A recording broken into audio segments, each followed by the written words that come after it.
I leave, I call Mu'tasim. I was like, Mu'tasim, but I thought like in Islam we don't believe in saints. And he's like, and who are you to decide that God didn't make that man one of the good ones?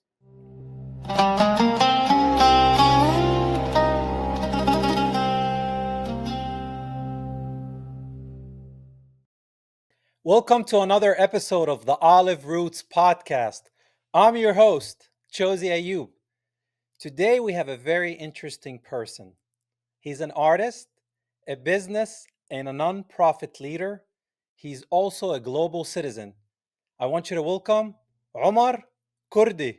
Omar, What's going on? how you doing, brother? I'm good, Habibi. How are you? I'm great, man. Thank you for joining us today. I know it's probably a cold day today, isn't it?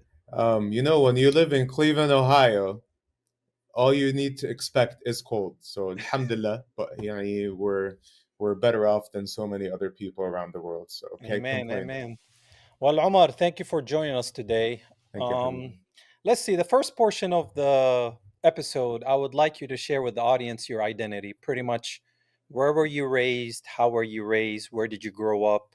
Did you move around? So give me all that identity, and then we can move from there to what you did in school. What are you doing today? So let's just start with that section first. Absolutely. So I like to start off that I am the real Saint Levant. With all due respect to Marwan, I love Marwan, and I've been a follower. I am a mix. I'm a Levantine mix. My father is half Kurdish and half Lebanese. So my paternal grandfather is Kurdish from Diyarbakir in Turkey. His family migrated to Syria. So my grandfather was born in Syria. My grandmother is Lebanese Shi'iyya from southern Lebanon. So my dad is Sushi, half and half. My dad was born in Jordan. Fun fact, I just learned this. My parents separated, so I wasn't really connected with my dad's family that much, but I recently reconnected with my dad's sister. And she told me, I actually found out that my grandfather, paternal grandfather, met my paternal grandmother in Gaza, got married in Gaza, lived in Gaza for 4 months, and then moved to Jerusalem, where they lived in Jerusalem. My oldest two aunts were born in Jerusalem. And then in 1948, they were displaced, and then they moved to Jordan. My father was born in Jordan. And on my mom's side, my mom is half Jordanian, half Palestinian. My grandfather is from Ajloun, northern Jordan, and my grandmother is from Safad, and she was also forcibly displaced in 1948. Went to Syria, lived in Syria for a couple of years, then moved to Jordan. Usually, the easy answer I've always given is that I'm Jordanian American, and I am. I hold both citizenships. I grew up in Jordan. Prior to growing up in Jordan, I lived in Muscat, Oman, a country south of UAE. I was born in San Francisco, December 20, 1990, during the Gulf War. When my mom had to go back to Oman, she was on a flight with Yasser Arafat, fun fact, from Amsterdam to Khartoum, Sudan. So, yeah, it was a crazy flight because she had to go around because of the war. And that's why she says that I love flying so much, because I was 3 months and I was on like four different flights as a 3 month old. So yeah, I grew up in Muscat, Oman till 1999. 1999 to 2007, I was in Amman, Jordan.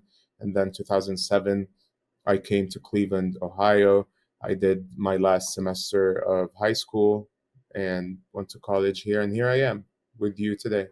Wow, what a story and what a blend. Okay, so you grew up in Oman, Mm-hmm. then went to Jordan, Mm-hmm. then ended up in the US and Ohio. Mm-hmm. Wow, that's the transition. Okay, how much do you remember of Oman? How much do you remember of Jordan? And how is that in comparison with you being in Ohio, your overall experience? Very good question. I was just talking about Oman the other day. And my friend was like, it's shocking how much you remember and you hold so much of Oman with you. And I mean, you left it when you were 8.5. Oman was very transformational. It's a very unique country. It's very much different than the other countries in the Gulf region. Very neutral.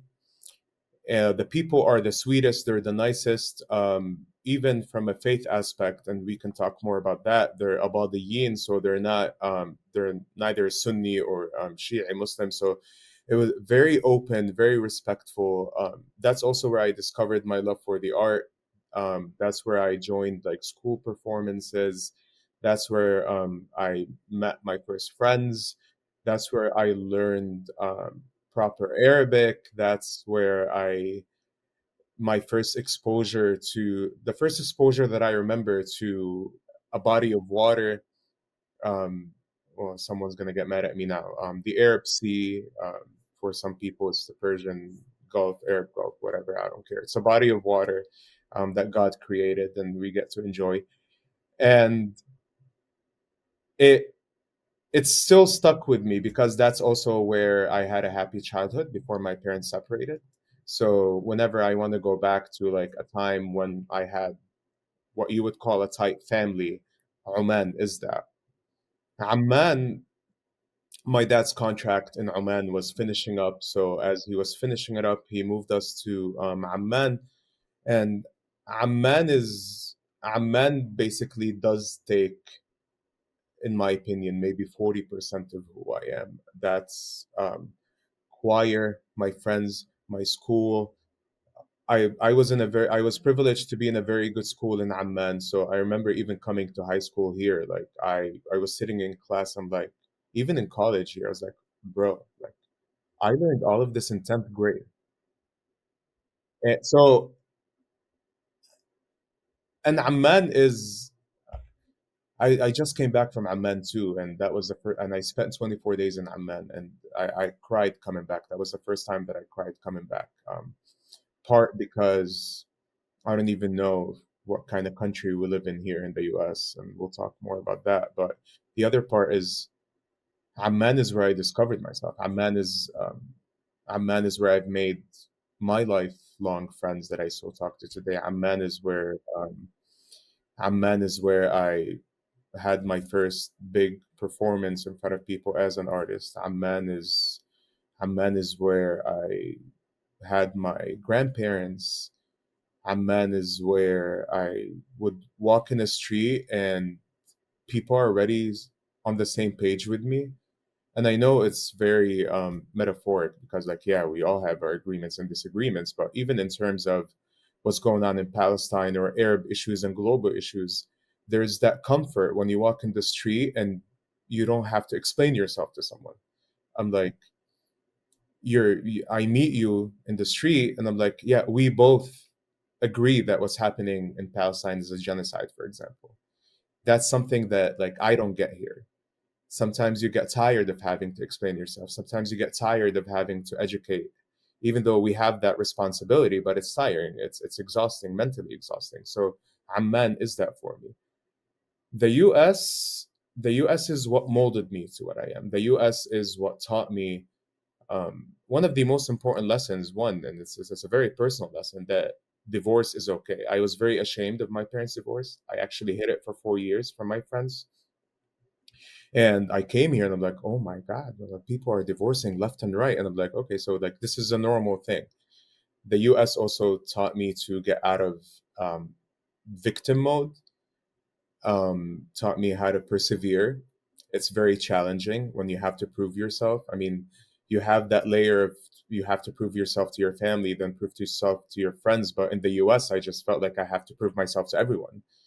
I'm Arab, I'm Muslim. I don't have a regular name. I don't have a regular look, and for the most part, during college and high school, as an outsider, I was like I needed to prove to everyone around me that like I am something and I will do something. I'm a son of immigrant parents, and I will make my way and I will pave this path for me and for whoever needs help with paving their own path.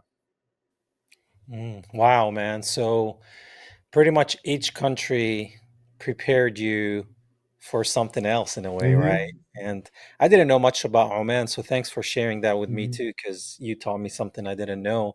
And I've been to Amman. It's a beautiful place. It's very similar to Hmm. Palestine, that portion, people, coexisting, and Hmm. the food and the clothes and the people Hmm. and the loudness of the people and all that. And then you come to the US, which also has very special things as well. Obviously, Hmm. there's good and bad everywhere. 100%. It shapes you to the man that you are today. What a beautiful story. So, okay, so that's kind of like your journey growing up and coming to the US. Hmm. So now I would like you to share a little bit about what you do as the artistry. How did that start? You said, I think it started in Oman, then it continued in Amman, Hmm. or maybe I misunderstood. No, you're right. And then from there, tell me, what did you start doing? How did it grow? And where are you today? Because I went to your Instagram and I listened to your new song, I Am Palestinian, which you'll get to that as well as you're talking Hmm. about the artistry. But tell me about being an artist and how did you become one? Absolutely. I remember I was 5 or 6 years old in Oman, and music is just part of our lives. And my mom enjoyed listening to a lot of classical music, and I guess I was just singing along to stuff. And both my parents figured that I might have a decent voice at that time, so they brought a music teacher to the house in Oman. So I started taking vocal lessons, and then in school in Oman, I got into the theater, and I performed in two major shows in my school. And the current Sultan of Oman actually at that time attended the shows that I performed. And I don't have it with me, but when I was 6, I recorded a whole cassette tape for the Omani police holiday, National Police Day, whatever it's called. So that was my first studio experience, a 6 year old. I remember performing in front of the Sultan. I don't have, I wish I had that, but I've lived in 19 different homes and I'm only 34. So a lot of my stuff is everywhere or nowhere. But I mean, it's still here. So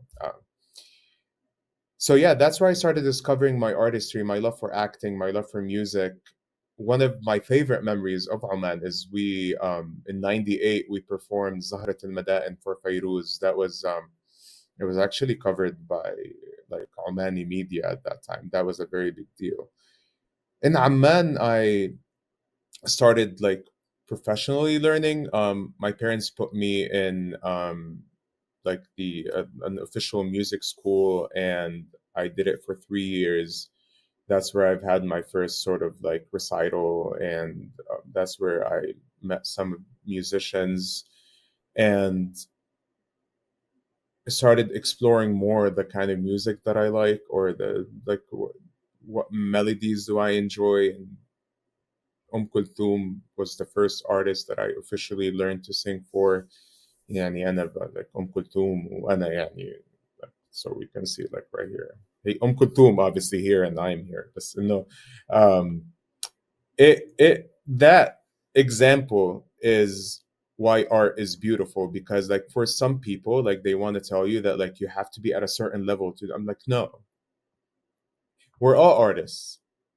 Like that's the beauty of art. Like art is not like there's no borders, like there's no box for what art is. Like we're doing art right now during this podcast. Like the tree, but the olive tree behind you is a work of art. God created it. The whole world we live in is a work of art. God is an artist. So who are we to like define who I am as an artist? And I think this is something that I got to realize like today, and we'll talk, I'm sure we're going to talk about that. And I had to slow down on the art eventually as school got harder. And then a big clash happened in my life, which was my parents' divorce. My dream was to go to school in Lebanon, AUB, American University of Beirut, and to pursue music in Lebanon. But my dad had an open heart surgery in 2007. I hadn't seen him in 4 years. My mom and I came to the US to check on him, and then they had a little convention that I wasn't in. And they come out of the room and they were like, "Oh, you're moving to America."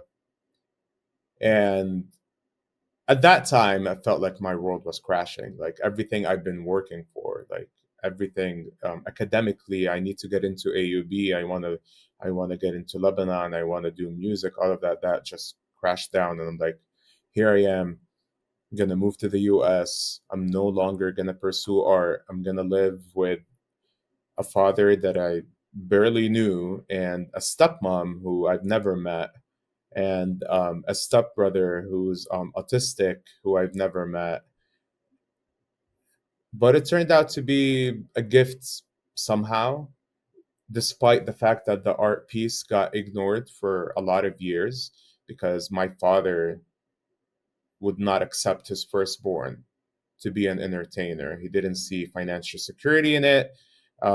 Obviously, there's a big piece of shame, عيب, as we say in Arabic, and then like كيف ابني الكبير دي يطلع فنان, like how come, no way, like شو بده يحكوا الناس علينا, what are people gonna say, etc. And the turning point in all of that is like before the turning point, I did small performances here and there. I would hide it from my dad. Like I little gigs for fun.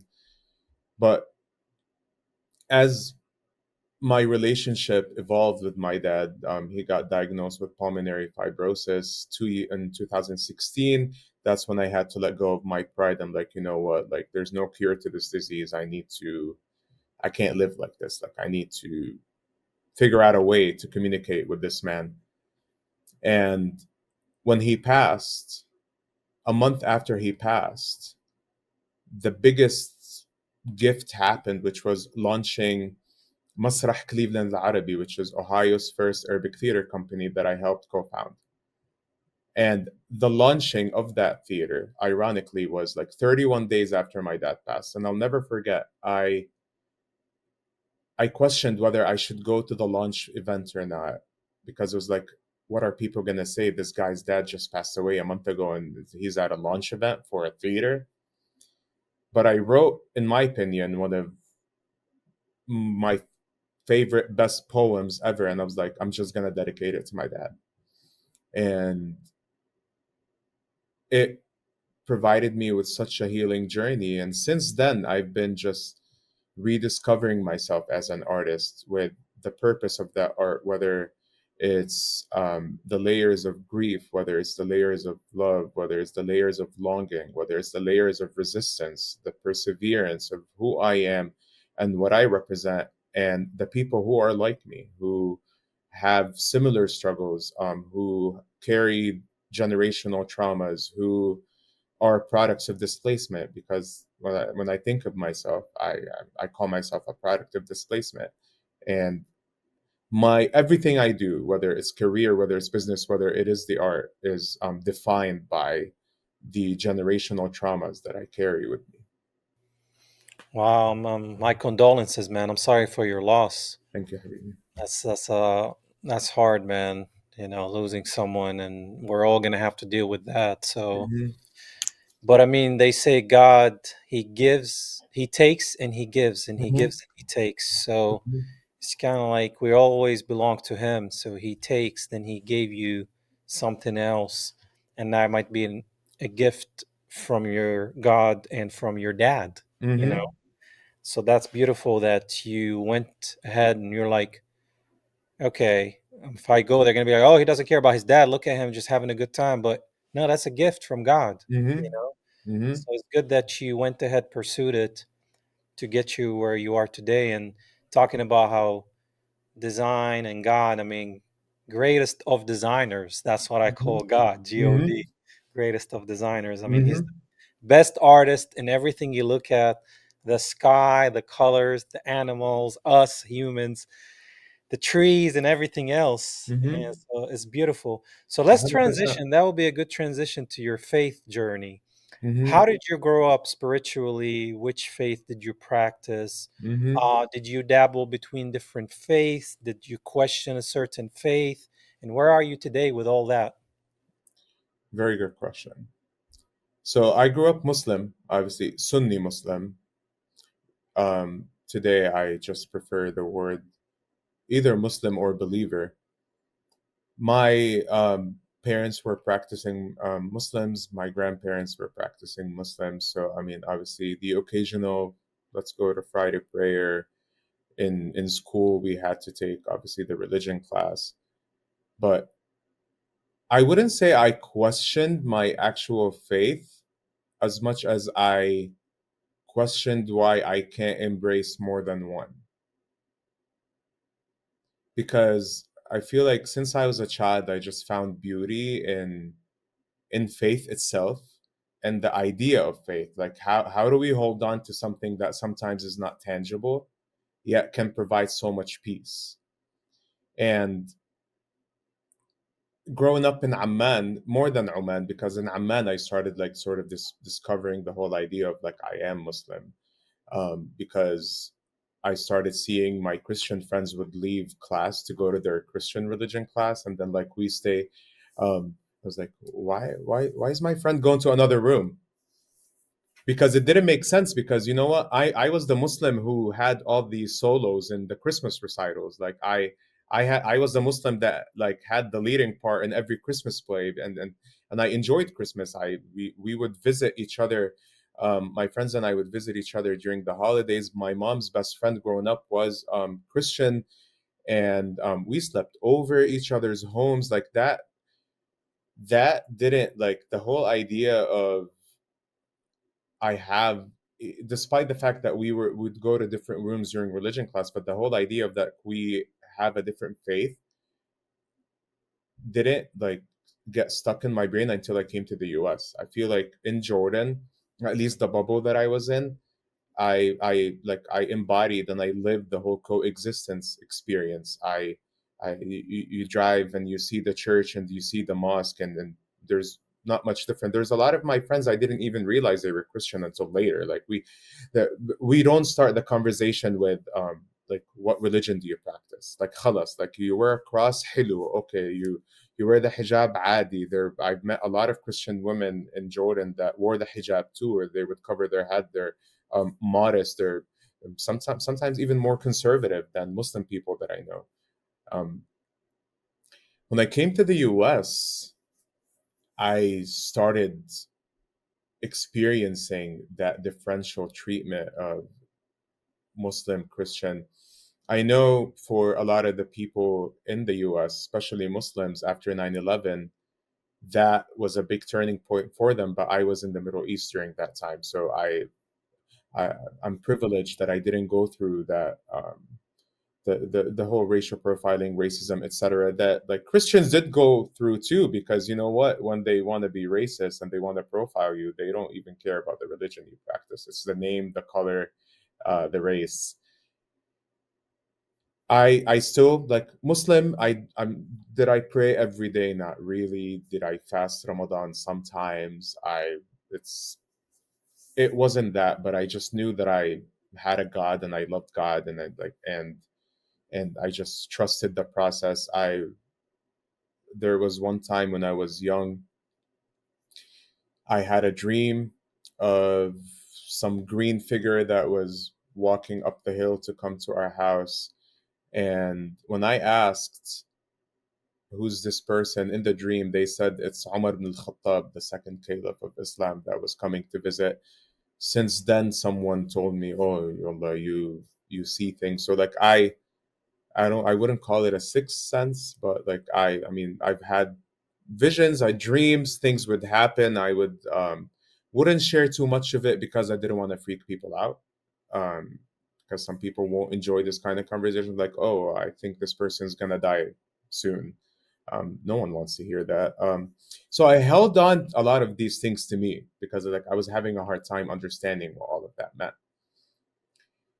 In 20 in 2018, randomly I would, and of course I love art, I love music, so my Instagram explore page is just all um agani, music, and then randomly I would start getting a picture of the Kaaba in Mecca, and I'm like, how do how did I just transition from Nancy Ajram to Mecca? Like it doesn't make sense.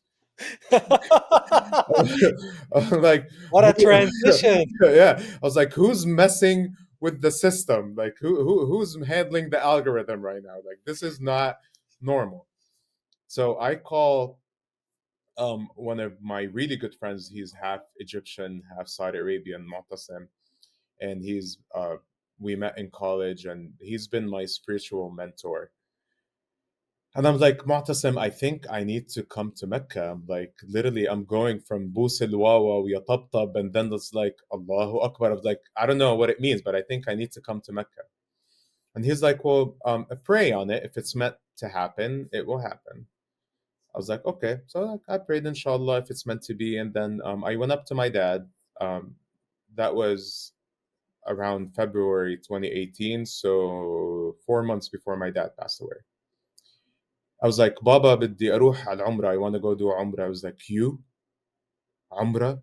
Like, you don't pray, you don't fast. So, like, I don't even know if you know God. Or like, well, stay at work. You don't have to go. We work in a family business. We have an vocational training center for adults with disabilities. So that's what I do during the day. It's like, no, stay at work. You don't need to go. I called my friend. I was like, Mu'tasim, Baba doesn't want me to go. He's like, just pray. If it's meant to happen, it will happen. 2 hours later, my dad calls me. And he was like, Omar, inta, who's going to do your visa for you? I was like, I found this office. It's going to be like $400. And he was like, no, no, no. I know someone in Chicago who'll do it for 200. I was like, so like, can I go? And he's like, yeah, khalas, go. So that was the first, I was like, oh my God. And then at that time, I needed to get a meningitis shot to go to Saudi Arabia. So I go to a minute clinic at CVS, and I was like, I need meningitis. She's like, do you have insurance? I was like, no, my insurance expired last month. I couldn't at that time. My dad didn't pay me much. You know how Arab parents are. I'm like, Habibi, work, work, work, khalas, until you'll get. So I canceled my insurance. And she was like, well, you know what? Let me run your insurance card. She ran it, and it took it. I was like, oh my God, this is really happening. Like, I just saved $160 too. And then my dream at that time was to fly business class. Tell me why my first trip to Mecca, to Saudi Arabia, is the trip that I get upgraded to business class. And on the upper deck of my favorite airplane of all times, I'm a huge aviation geek. The 747. So, like, not only am I on the Queen of the Skies, I'm sitting on the upper deck and in business class, going on this like unknown spiritual journey, no expectations. Like, I don't know what's gonna happen to me. And yeah, I ended up in Saudi Arabia in March of 2018. And that Umrah experience was so unique. There was so much going on in Mecca, and for us, like, we believe it's like center of gravity. Like, you feel that heaviness. Like, like when I first saw the Kaaba, I was like, it just felt unreal. And I remember after we finished the 7 rounds, we're supposed to do two prayers. So as I'm kneeling, I had such a hard time lifting my head off the ground, because like it just felt like I was just being pulled. It kind of scary in a sense. What was different in that experience was Medina and Medina Munawwara. So that's where Prophet Muhammad is buried. There, I just felt a different kind of peace. Like, in a sense, I was like, no wonder the Prophet chose to leave Mecca and go live there, and finish the message from there and die there, and he's buried there. You feel that peace. It's just quieter, it's calmer. And I've had some like crazy divine experiences while I was there. And I come back to the US, I'm on my prayers, I'm like learning, I'm reading. My dad got in his prayers, and a few months later, my dad passed away June 12th, 2018. He died during Ramadan, and he died on the night of the 27th, which what we call Laylatul Qadr, night of power, which is the holiest night of Islam. So I've always called that Umrah, that first journey, my dad's journey through me, not mine, as a Muslim, like, because it kind of brought him into a better place as a Muslim. And after his passing, I just drifted. I was mad. I was like, I did everything you wanted me to do. I went to Mecca. I was praying. I That was the first Ramadan I fasted. I didn't miss a prayer. Why? Like, but my dad, like, and my dad died 6 hours before his lung transplant. So, like, I'm getting chills just thinking, like, where we went home, like, khalas, like, we found the donor, like, next morning surgery, my dad's life is going to be saved. And then 2:55 a.m. I get the call, your dad's heart stopped. I was like, I rushed to the hospital, and I didn't even have like time to grieve. Like, it was I was trying to set up because for us Muslims we have to bury right away. I'm like, I've never buried someone close to me. And 4 o'clock in the morning, I was like, I need to bury this man, but also there's payroll. I was in the office in the morning. My employees' checks had my tears, because life, life goes on, and it's not their fault that my dad passed away. Like, it's not on you or like anyone like that. Like, it's my, like, it's my thing. And there's a lot of anger and a lot of um what's the point? Like, why? Like, why? Like, I prayed, and I did everything you wanted me to do. And yet you've taken him 6 hours before his lung transplant. But Mu'tasim, my friend, helped me throughout that journey of just acceptance. And I read the book that brought everything back into perspective. It's called The 40 Rules of Love by Elif Shafak. It's a novel, but it has some historical context about the relationship of between Rumi, Jalaluddin Rumi, the poet, and his teacher Shams Tabrizi. A lot of people think that Rumi's poetry is like romantic poetry between two lovers, but his poetry is for the love of the divine, the creator. And I remember when I finished that book, I froze in my seat for 15 minutes, and I saw a figure in the corner of my bedroom, figure wearing all black. The same figure that I saw in the dream while I was in Medina during Umrah. But the black figure in Medina was chasing me. I got scared. This figure wearing a black coat, everything, was just standing in my corner, so comforting. So that's when I called Mu'tasim and I was like, okay, I think I'm ready to learn more. Like, talk to me. And he taught me that the root of faith is love. We focus so much on the technicalities of things. And yes, we're required to pray and to fast and to do that. And we should, it's in the scripture. But it's what we're missing is love. And I realized that God has loved me the whole time, and I was just questioning God's love, or what it meant, um or why does God love me? Like, I'm a sinner, like, I'm doing all these things, like, I drink, I go out, I do this. I'm like, why am I worthy of God's love? And then Mu'tasim the whole time was like, if someone gives you a gift, do you question the gift? I was like, no. I was like, exactly same thing. Stop questioning it. Just embrace it. Embrace it.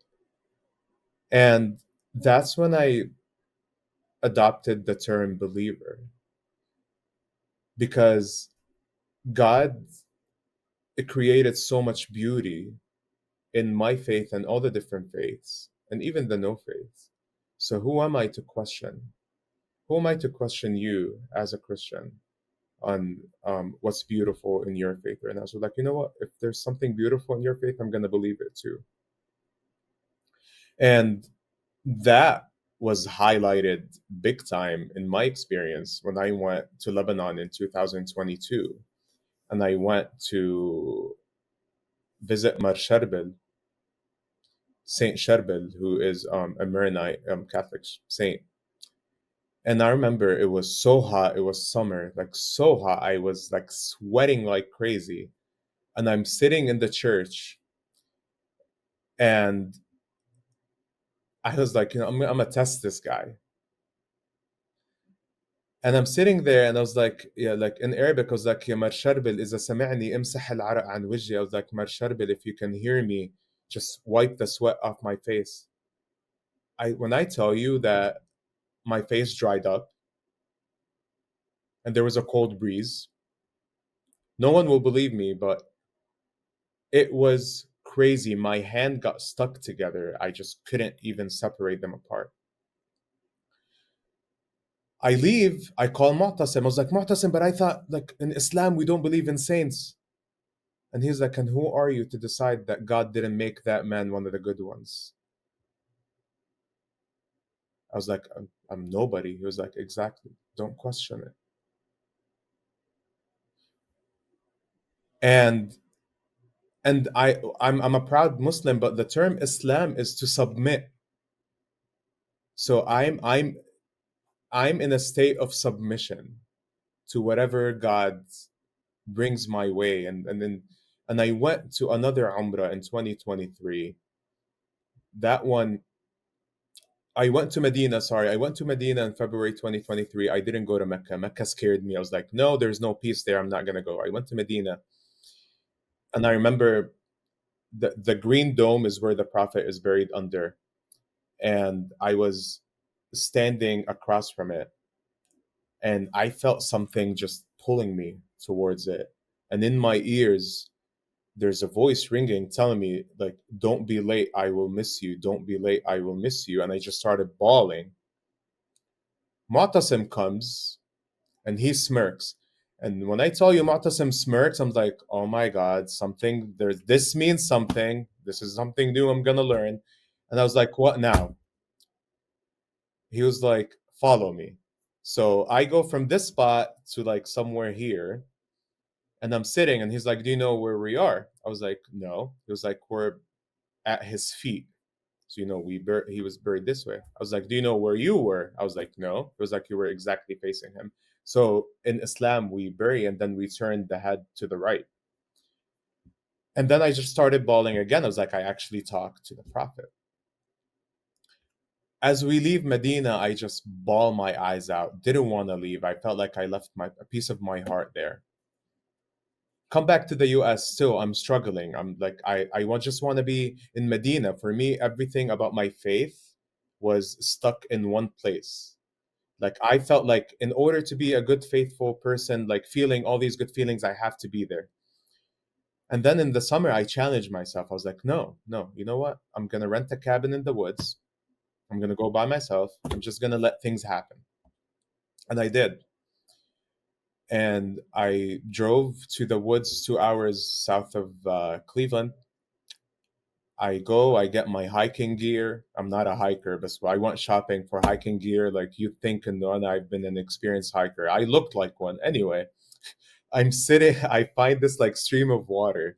I sit under a tree and it's dark. Like I don't see the sun. I close my eyes and there's bright light. It, I could see bright light. I open my eyes. I'm like, it's dark. I close my eyes again. It's bright.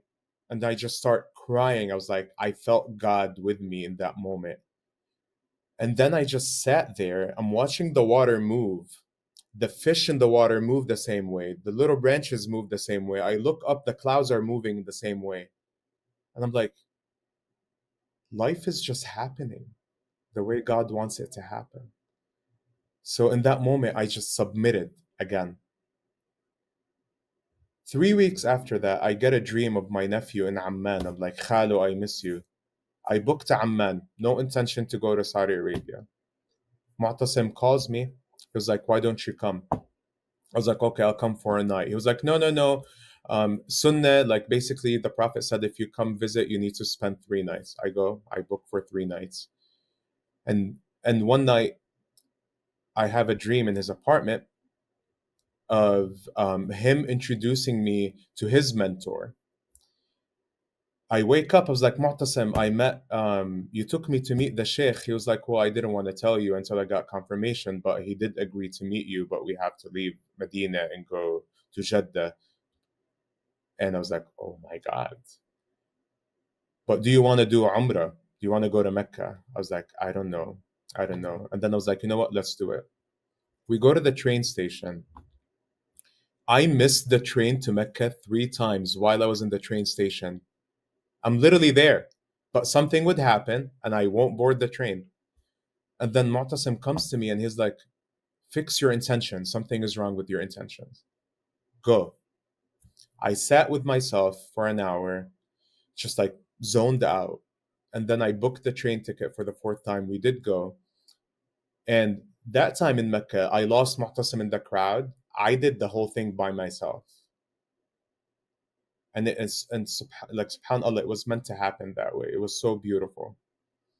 I go meet his mentor, etc. I just came back from Saudi Arabia last month. I did my third visit. This time I did it with Mu'tasim together, but I didn't feel like he was with me. Like actually, I had to ask him what round we were. Like I cracked a joke. I was like, if I didn't ask you, I would probably still be there just floating. It was so beautiful. It was so beautiful, especially where I am today with my faith. I'm the openness that I feel that God has given me to embrace the beauty of Islam, to embrace the beauty of Judaism, to embrace the beauty of Christianity, to embody what Jesus taught, what Moses, what Muhammad, what every prophet and no prophet, the humans, like we're not. I'm not a messenger of God. You're not a messenger of God by the scripture, but we are at the same time. I have a duty to embody God's love and give it out to the world. So I told you I could talk about this forever. I I feel like there's a connection here and there that no one might understand, but it's not exclusive to me too. Yani, I'm not special. We could all have that too. What the only difference is that I learned how to open my heart to it. I learned how to just accept it without questioning it. I learned that I just needed to submit. I needed to just allow life to happen. And when I think about it, with everything that happened in my life, there were days that we couldn't, like after my parents divorced, that we couldn't even afford the money to buy bread. But I never slept hungry. I never slept in the street. I always had a roof over my head. Like God really took care of me. And the smallest thing I could do is just to love Him back. And I treat my relationship with Him as a relationship between like two lovers. And lovers fight, lovers have disagreements, lovers break up and come back, and that's how it's been for me. I'm God is my lover, and we're on very good terms right now. Wow, what a beautiful story, man. That's awesome that you're seeking and you found. Seek and you shall find. And yeah, man, God is everywhere. God is not just in a temple. Mm-mm. He's everywhere, man, and he's also in us. We are the Mm-hmm. temple, Mm-hmm. you know.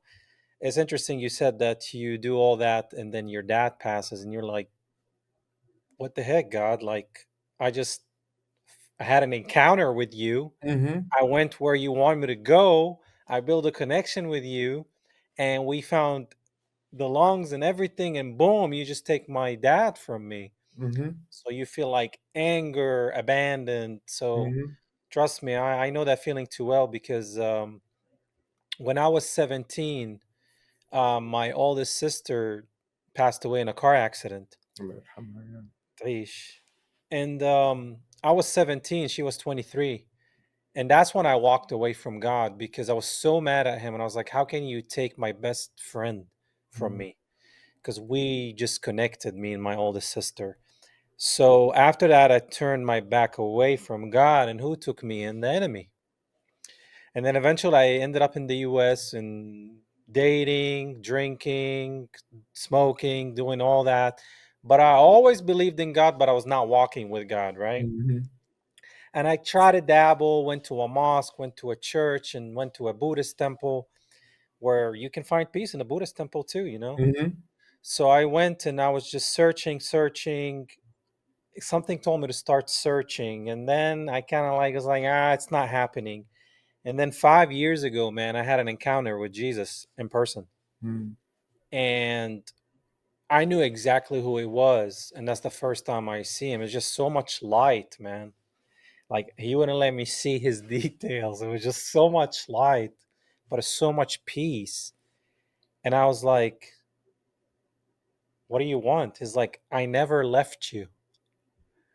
And I was like, "Whoa!" And then bawling, crying, and then after that, I still had questions, and I was like, "Yeah, maybe I was seeing things." mm, I was in denial.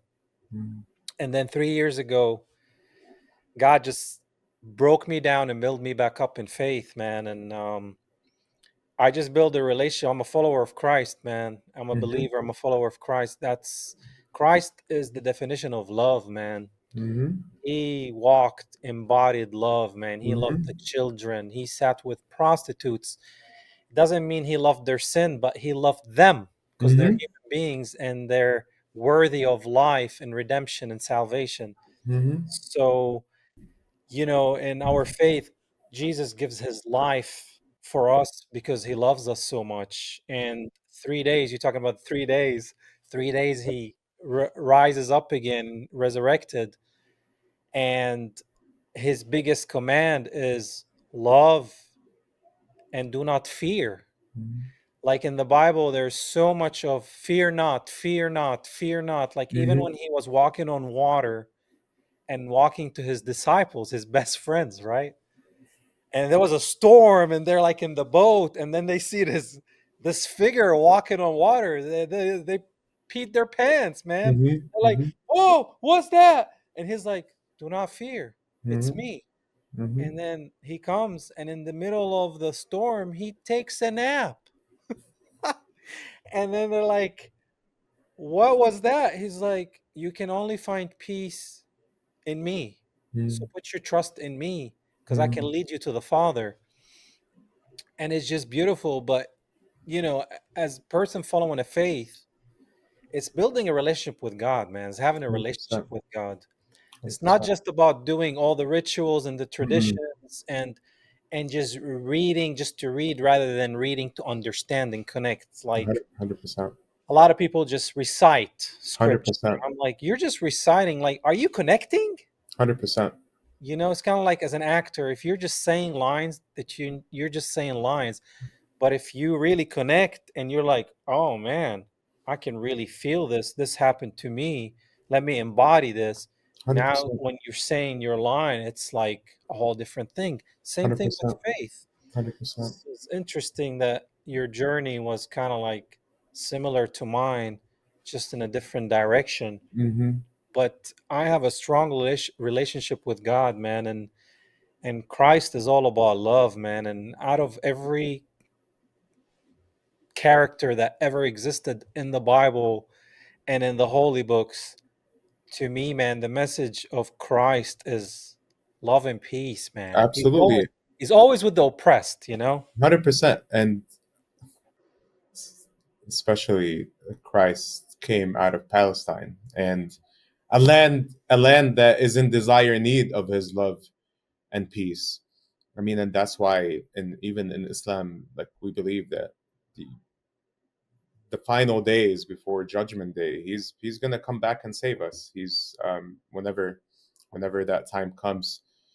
And I think one thing that I just wish people just did a little more is just to have that openness. Like I'm not telling you to endorse. I'm not telling you to become a Christian or Christians to become Muslim. No, like that's your own journey. You find whatever fits you. But we need to just accept that we all have our own journeys, whether it's with Islam, Christianity, Judaism, Buddhism, Hinduism, whatever it is. It's we could all exist with that love because regardless of what we want to call God, Allah, whatever, we can't deny that there is something out there. We might call it different things. We might think it look a different thing. We might, but it's there. It's happening.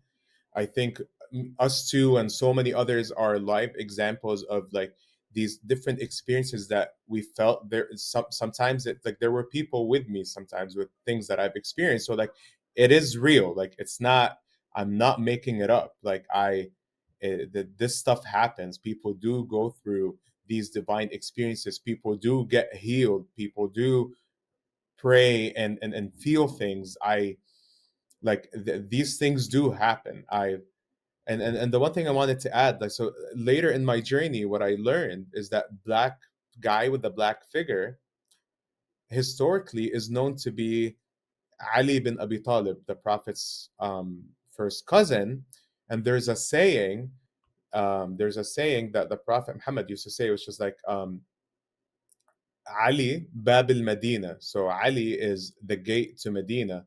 So that figure that I was scared of was actually trying to welcome me into Medina, and came back after I read 40 Rules of Love, which just taught me to love everyone. Literally, it's Rumi teaching people at a bar that like a prostitute is worthy of love regardless of what she does for a job. And that figure came back and to basically just like allow me to like embrace Medina. And then I realized that like Medina's with me.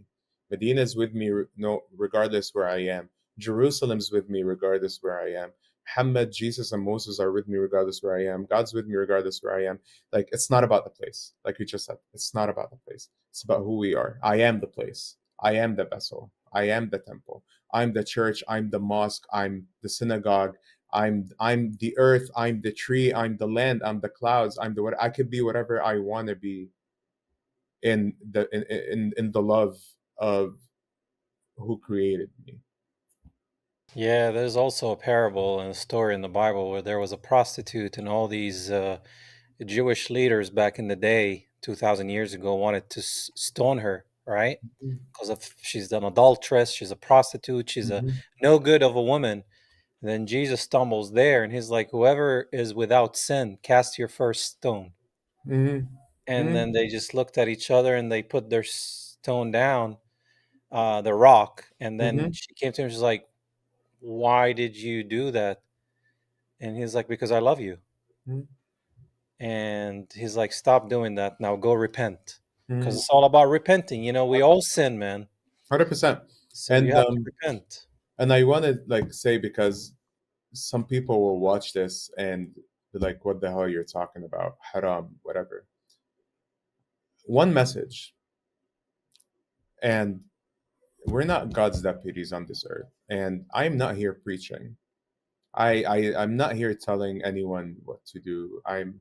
It's and it's so sad sometimes that the simplest message of embracing love could be taken in so many different ways about halal, haram, heaven, hell, etc. Like I don't know when heaven and hell is gonna come. I don't know when judgment day is, but I also don't want to live in a man-made hell here. And what I could do to make life better, at least for me and the people around me, is just to show love and embrace love. What I do at home within my own prison, whatever it is to me, I don't have the keys to heaven. Because I'll tell you one thing. If God gave the keys to heaven to man, the first man will go in there and lock the door, and all of us are going to be out. That's why we're blessed that we have a God, and it's we're not at the end we're not going to be judged by mankind at the end of time. So just embrace love and forget the whole technical stuff of halal and haram. And like you just said, we all sin. Habibi, talking behind people's back is a sin. Um, شو اسمه, ripping someone off in a deal is a sin. These are all sins. We're not better than each other, but I can love you and you can love me, and that's it. Yeah, I mean, Jesus commanded us to love your neighbor like he loves us. And Hmm. you're like, well, he loves us so much. Man, I have to love my neighbor. I can't even stand that guy. You know? You can love from a distance. Yeah, I love from a distance. As love is hard, especially when it's a person that is hard to love, Yeah, like a difficult human being, or a person who's oppressing you, or a person who doesn't like you to be successful. But God that's is true. like, love them, and I'm like, how? He's like, through me, I'll show Hmm. you. Hmm. love them, just follow me. And you're like, okay, God, I'm gonna do my best. No, I think that's a very good message, and especially with what's going on in Palestine. Hmm. I I don't wish the same turmoil that my people have gone through on the enemy. To me, there are innocent people on both sides, and they're followers of God too. And my message of love is that the only thing I could do is just amplify the message of my people, and get their word out, and then now exploring it through art. But it's hard. But yes, I we can love through God. Hmm. Speaking of Palestine and everything going on in Gaza, what do you think, in your perspective, in your opinion, what do you think is the solution, since we're in season 77, episode 10, and people talk about one state solution, two state solution, get rid of the Palestinians, no, get rid of the Israelis. No, this is a place where everybody can coexist. Well, there's barely any Christians left because of the Zionist occupation. It should be a Muslim state. No, but there was Christians. Well, it should be a Christian. Well, there's Jews. Well, it should be Jewish. Well, there's Muslims and Christians. Like, what do you think is the perfect vision solution that you can see? Maybe it's not going to work perfectly, or maybe it's not going to come to Yeah. fruition, but what do you think? So there's two answers. The realistic answer is that since I don't live in Palestine, I always remind myself that I don't have the right to speak on behalf of the people that did live through the occupation, and they deserve the right to determine that for themselves. So I cannot, as an Arab in the diaspora, I don't feel like I have the right to make that determination on their behalf, because so often we get lost in that chamber, in that echo chamber of making demands over here in the U.S., but we don't have a rocket and an airplane flying over us. So I'm always reminding myself of that. Now, the dream, if I'm allowed to dream, is literally a land for all. Like you cannot push the Jews out of there. You cannot push the Christians out of there. You cannot push the Muslims out of there. I'm sure there's atheists there too. There's people of other, like, it's historically this land just embraced everyone. And me as Umar today, regardless of my love for my faith and all the other faiths, I don't believe in theocracies. I don't believe in mixing governments with religions. And whether it's Muslim, whether it's Christian, whether it's Jewish, I don't believe in a democracy. No religion should be superior to another religion. Two states or one states, I don't know what the technicalities of that will be, but if when I think of Palestine, and that's why when I did my song and I said from the river to the sea, and I put a message, I'm like, that is not about erasure. To me, from the river to the sea is not about driving the Jews to the water. Absolutely not. For me, from the river to the sea is an act of restoration. Teta Allah yarhamha, when she used to talk to me about Palestine, she wasn't describing a land for Muslims only. Teta went to a Catholic school. Teta's khayata, her seamstress, was a Jewish woman with the name of Rachel, and that's the neighborhood she lived in. That's the Palestine I dream of. It's what Teta described to me. It's the Palestine that was stripped away from my Teta and so many other Tetas and Jiddos and Ammos and Khaltos that had to walk. My Teta had to walk carrying her brother, 2 year old brother, to Syria. Leaving that's the dream, that's the vision, a land that is open for all. And I think Palestine has the capacity to hold everyone regardless of their differences. We all belong to that land. A Muslim in Palestine today was probably a Christian at some point, and was probably a Jew at some point, and was probably something else before all of these religions came to place. So yeah, that's the dream. But in reality, To be honest, like you said, this is season 77, episode 10.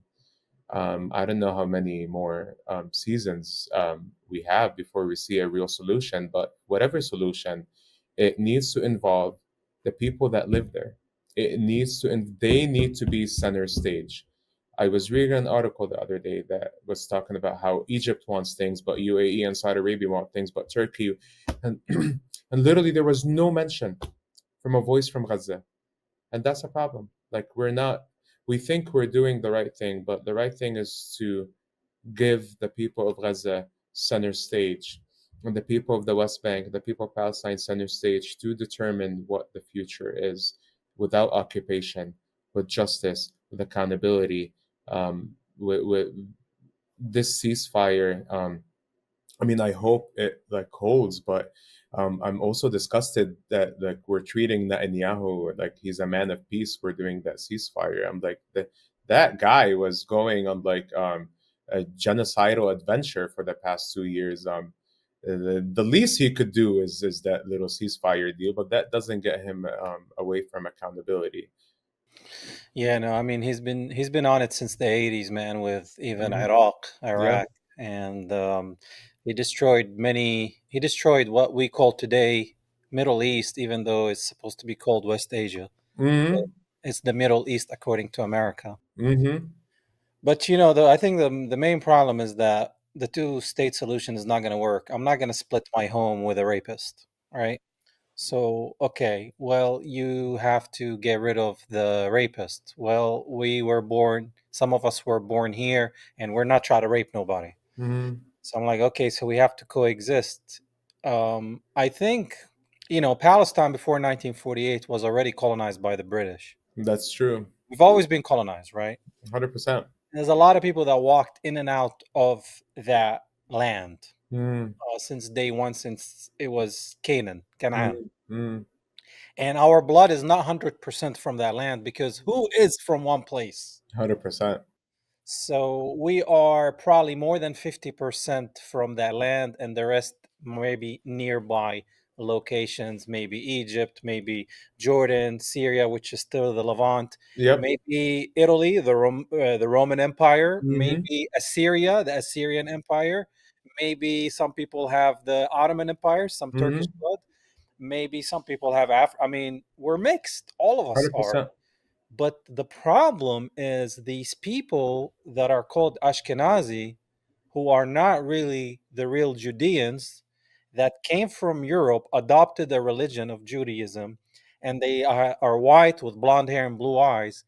And then they come to our land and we look like this, and they say this was our land 3, 4, 5, 6,000 years ago. And it doesn't work like that. Like, are you gonna restructure the whole earth on who was there 1,000 or 2,000 years ago? It doesn't really work that way. So yeah, I mean, you have these people that claim that they're from the land a couple of thousands of years ago, and then they're allergic to the sun. They have the highest skin cancer rates in the world. They're allergic to olive trees, and they're claiming that this is their land, right? And I'm like, it's not your land. And a simple DNA test will prove that. Yet, it's illegal to do a DNA test over there. And I wonder why, right? Mhm. So, we can coexist, but if those group of people think they're more superior than everybody else, then you can't coexist with them. Then maybe 100%. they should go back to where they came from. And if you want to coexist, you're welcome to stay, even though you're not from the land, but it's fine, you know? But And I think I agree with you. yeah, but I think the problem would be, let's say the apartheid goes away, the occupation goes away, which the resistance will go away, because that's how you get rid of the resistance. Hmm. You get rid of the apartheid and the occupation. So, okay, Gaza is not besieged, it's rebuilt. You're able to end the resistance and treat everybody equal. Well, that means one state solution, right? because you can be anywhere and you can live anywhere. So, okay, so what are you going to do about the remaining of the Gazans? Because you probably killed more than 500,000 people. So let's say there's 1.8 million left, um, that were kicked out of their homes in Yafa and Haifa a long time ago, because not everybody in Gaza is from Gaza. 100%. Are you going to give them their homes back? Are you going to build other homes next to where they're I mean, it's not an easy solution. Mm-mm. Mm-mm. So No. I don't understand when they talk about two-state solution. So how are you going to go from the West Bank to Gaza? You're going to build a highway? And yeah, and if I'm from Bethlehem and I want to go pray at the church in Jerusalem, Mm-hmm. that means I still have to wait in line. Still has to be a checkpoint. I still have to be treated like I'm coming from another country, kind of like Mm-hmm. when you cross the bridge from Jordan to Palestine. So I Mm-hmm. don't know where is that going to take us. Also, the ceasefire deal, I don't trust it, because the terms were the same terms that the resistance was giving to that Zionist state from day one. Mm-hmm. So I don't know if they're going to get all their prisoners of war and say, "Well, we got what we needed. Let's keep killing people." I mean, I don't know what's going to happen. Mm-hmm. You know? You really don't. You really don't. And that's why, yeah, if you want me to be brutally honest with you, I don't think we're ever going to see a solution in our lifetime.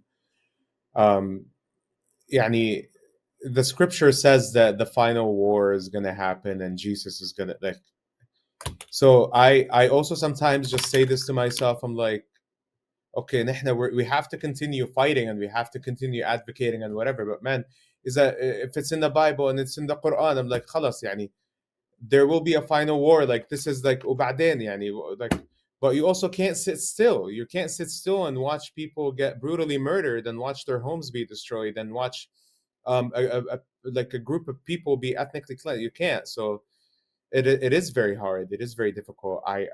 But like, if I'm brutally honest, I don't think we will see a solution in our lifetime. I think it's unfortunate, but when you're not in a position of power and there's so many people and governments with um power, it serves them that we remain in the status quo. It serves them that we have complicit governments all over, and it serves them that we have Arab countries that are not necessarily, if they're not strong militarily, they're strong financially, but they're not strong whatever. But they're these are all products of colonialism. These are products of hundreds of years of the world preparing us for where we are today. And today is not a product of yesterday. Today is not a product of October 7th. Today is not a product of even 1948. Um, Today is a product of hundreds of years of preparations for the takeover of this beautiful region that has been the cradle of civilizations for so many years. You think about it, you study it historically. As someone who, I believe, I'm native to that land, regardless of what my great great great great grandfather's religion was or specific ethnicity was. You're native to that land, I'm native to that land. Throughout history, there was always someone that wanted to take that land away. And we're just, like you said, season 77, probably season 7700 of someone trying to take that land away. And I don't know when is it going to end, unfortunately. Sometimes I think short term, I'm like, خلاص, like بديش اشوف them, like I don't want to see more blood anymore. Like, um let the killing stop and then we'll worry about. But like, ceasefire deal, they're still killing people in Gaza. Israel is still killing people in Gaza. So like, they're in violation of the ceasefire every single day since it was signed, which is why I don't trust it. um I'll have like 1% of extra trust if Netanyahu is removed out of government. Yani, but like, again, the but some of this stuff is indoctrined in Israeli governance anyway, whether Netanyahu or someone else. But like, I'll be at like an extra 1% of peace if he's removed from government and goes to jail, as he deserves. But yeah, I don't know. It's too much to process. Yeah, yeah. I mean, after all, the land belongs to God, right? Yeah. He created it. It belongs to him. There has been so much destruction. Mm-hmm. He let people into salvation into that land, and they messed up, biblically speaking. Mm-hmm. And no matter what we do, we mess up. Mm-hmm. And we were trying to coexist, and somebody came and messed it all up. Mm-hmm. And before us, probably somebody was trying to live in peace, and it got messed up. And I mean, it's a kind of like paints a story of the world, how people just want to take what doesn't belong to them. People want to lie and pretend they're somebody else. People want to change their last name. People want to adopt a religion and justify killing. And just because the biblical prophecy says that everything's going to end in that region, it doesn't mean I should be pushing God's hand to do that, which is what Zionist Christians are doing. They're saying, well, if we send all the so called Jews to that land and 2/3 of them get killed, that's when Jesus will come and a third of them will find Jesus and become Christians. And then we will have 1000th reign of Christ from Jerusalem.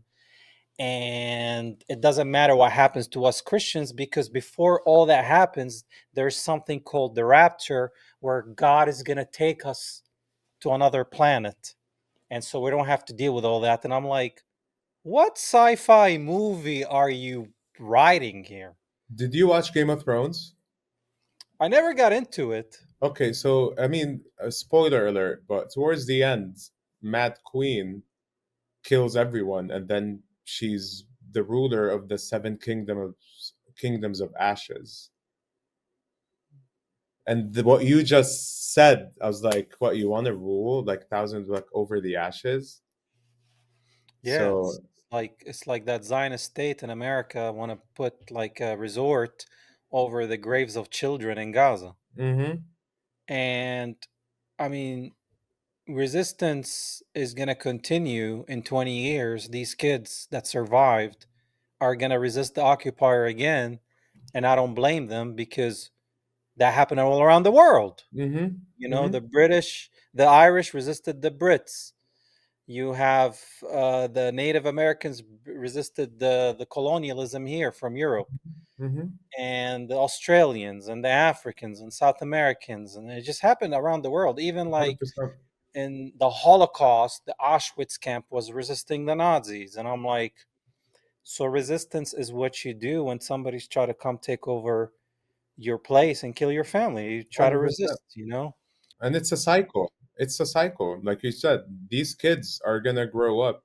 Like you cannot eliminate like, and I have my own political differences with the governance of Hamas, because that's separate from the actual resistance of fighting for your land.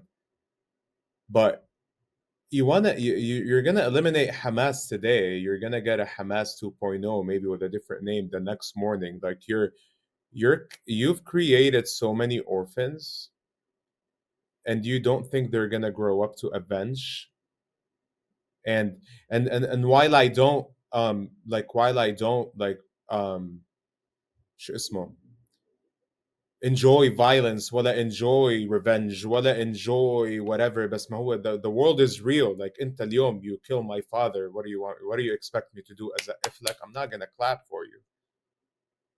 I'm not gonna clap for you. So that's why the whole, oh, we're gonna eliminate Hamas. Like, no, like that's not like, you're not eliminating Hamas. You're just trying to eliminate a whole group of people, and that's what we're witnessing.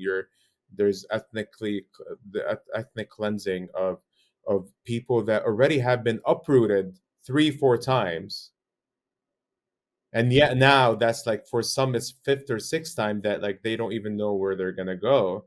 And you don't kill the idea of resistance, and whether it's armed resistance, whether it's non-armed resistance, whether it's this actual podcast, this is a form of resistance. When a Palestinian shows up to a political meeting as a candidate or not, that's a form of resistance, because you don't even want me to exist. So when I show up in your face today, whether I'm an artist or a business leader, entrepreneur, dancer, cook, chef, doctor, engineer, one of the most successful people are Arabs and Palestinians. That's a form of resistance. So you cannot kill the idea of resistance, regardless of whatever form it is. So and the people will resist no matter where they are. So yeah, Yeah, I mean, our existence right now is resistance because 100%.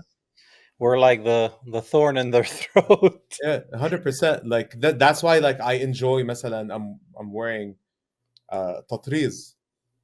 Embroidery, yeah. Yeah, embroidery, and I for me I am carrying a piece of that Palestinian culture with me because also visibility matters. I'm not going to hide that part of my identity. Yes, I carry a lot of identities with me, and you know what? I own them today. I own them with a lot of pride. I don't give a crap what people think. I'm Palestinian, or Jordanian, or Arabi, or Muslim, or Masihi, or Yahudi, whatever. I'm from that land. Whatever that land is going to give me, I'm going to receive it. You can't. You're not gonna box me in one thing. You're not gonna box me in the terrorist box. You're not gonna box me in the Arab box. You're not gonna box me in the Muslim box. No, I am from that land. You took that land away from my grandmother. You took that land away from so many other people's grandmothers. And there will come a day I might not be alive for it. I hope I'm alive for it. But there will come a day when we will go back. There will come a day that I will go and actually see where my grandmother lived. There will come a day where I will, inshallah, me and you are gonna go like have a meal in Jerusalem together where I will walk with you to the Aqsa and you will take me to the church over there. I don't know how to say it in English. كنيسة القيامة بس Sepulchre Church, yeah. yeah I'm a foreigner at the end of the day, a border as people will call some words I don't know how to spell pronounce, but yeah, inshallah So the Allah, day will God's willing, man. I mean, I believe only when Jesus comes back, he can end the bloodshed and I mean we get believe rid of, it. yeah, I believe it. yeah, that's when he can get rid of the Antichrist. And I think that's where he's dwelling right now because he has to pretend that he is Christ and the devil pretends that he is God. And that's what that entity right now that is there pretending to be biblical Israel and it's not. And that is the problem. So tell my audience where they can find your music and your work. This way they can check it out. And I will also add it in the description under this Absolutely. video. The easiest thing is I have like a personal website that links everything I've ever done in my life. It's omarkurdi.net. So omarkurdi.net. Also, my Instagram, it's Omar Kurdi Official. I'm on Spotify, I'm on YouTube, I'm on all over. My website has links to everything I've done politically, advocacy, music, which is also another journey of mine, which is just owning every aspect of my life, whether it's career, purpose, nonprofit, networking, empowering youth, working with adults with disabilities, doing music, theater, whatever. Omar just does it all, and I'm every day I'm learning how to bridge all of it together into the purpose of my existence, which is to worship, love, and spread that message of love through everything I do. That's beautifully said, man. Well, Omar, it was a pleasure getting to know you and just talking about so many different things. It's been lovely, Habibi, man. Habibi, same here. Thank you, Habibi. Thank you, All right. God bless you, man. We'll be in touch. All right. Habibi. Free Palestine. Free Palestine, Habibi. See you later, bro. All right, guys. Omar Kurdi. Beautiful soul. I mean, you could tell. And this is what's missing in the world just conversations, regardless of differences, especially in faith. You can see somebody's else spiritual journey and you can share with them your journey. You can plant the seed, and sometimes you water it, sometimes it dies away, sometimes it just goes somewhere else. Until then, free Palestine, Christ is King, and I'll see you next time. Peace and love.